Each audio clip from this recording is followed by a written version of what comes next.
Wale ambao wanajaribu kushindana na sisi wanatuletea ukabila, wanaongea mambo ya shares, ati watasimamisha sijui nini.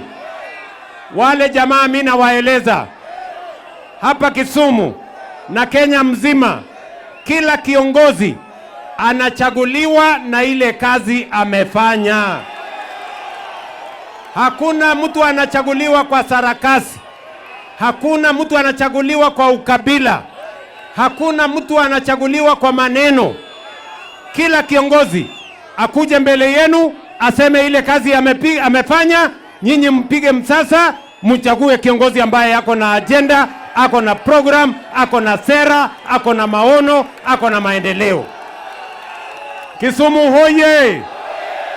Kisumu hoye! Munasema tuendelee? Munasema tuendelee? Mimi nataka, niko na swali kwenu watu wa Kisumu. Niko na swali. Niulize? Niulize? Mimi nauliza nyinyi watu wa Kisumu. Huku kwenu Kisumu, mtu anachaguliwa saa ile mnatafuta kiongozi. Kiongozi anachaguliwa kwa sura ama kwa kazi? Kiongozi anachaguliwa kwa ukabila ama kwa kazi? Kiongozi anachaguliwa kwa vitimbi ama kwa kazi? Si kila kiongozi anachaguliwa kwa kazi? Si mimi nitakuja na reli, nikuja na barabara, na affordable housing, na universal health coverage? Si nyinyi mtaamua? Wale jamaa wa ukabila na chuki na mambo mengine si watazama? Ama mnasemaje my friends? Kisumu hoye! Kisumu hoye!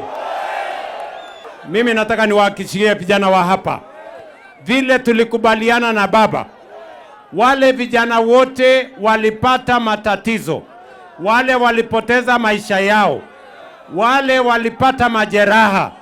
Serikali ya Kenya, hii serikali mimi naongoza, tutawalipa fidia.